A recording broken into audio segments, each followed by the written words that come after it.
আজকের পরিবেশনটি আমাদের নিজস্ব। গল্প পাঠে এবং গল্প পরিকল্পনায় প্রিয়াঙ্কা, কবিতা পাঠে এবং কলমে জয়শ্রী। ভোরবেলা তরি হাঁটছিল এক পাথুরে পথ ধরে, একলা। মাটির ওপর শিশির জমে আছে, চারপাশে কুয়াশা।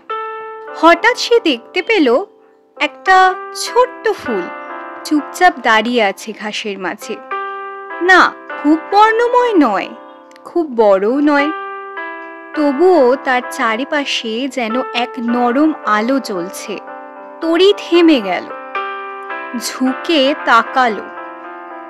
হালকা বাতাসে ফুলটা দুলে উঠল, ঠিক যেন কেউ বলল, আমি আছি, নিজের মতো করে, কারো চোখের প্রশংসা ছাড়াই।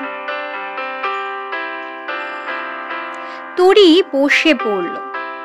মনে হলো এই ছোট্ট ফুলটার মধ্যে কিছু একটা আছে, যেটা আজকাল তার নিজের মধ্যে সে আর খুঁজে পায় না।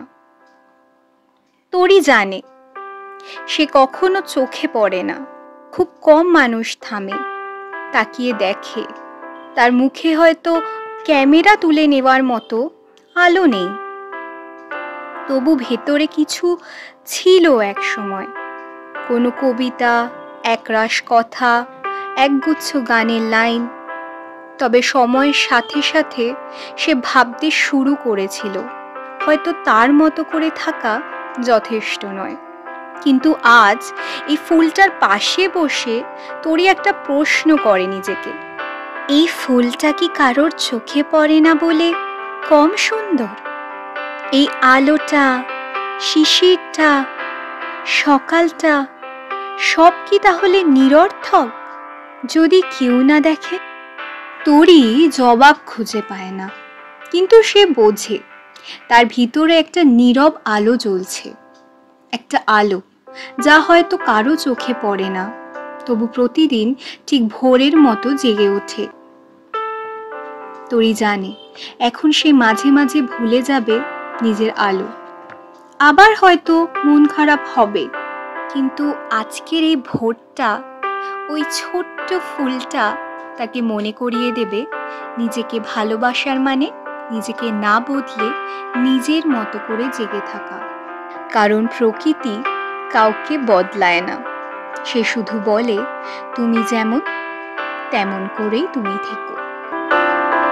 মনের গভীর অতলে ছিল সুপ্ত আশা, কোথা খুঁজে না পেলাম থই দুরাশা।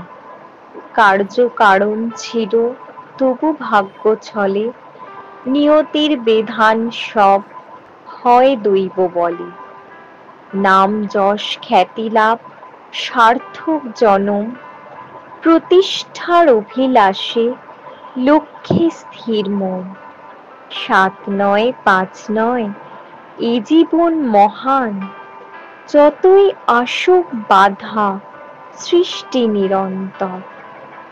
চলে তবু প্রচেষ্টার সার্থক প্রয়াস, ক্লেশ মেহনত নিত্য কর্মে ফলাফল। চিত্তের গহন হতে উৎসারিত বাণী, বসুধায় সর্বত্র হয় প্রতিধ্বনি। সৃজিত মনন অনু দিন বৃদ্ধি পায়, সত্য শিব সুন্দরের অপরাজেয় জয়।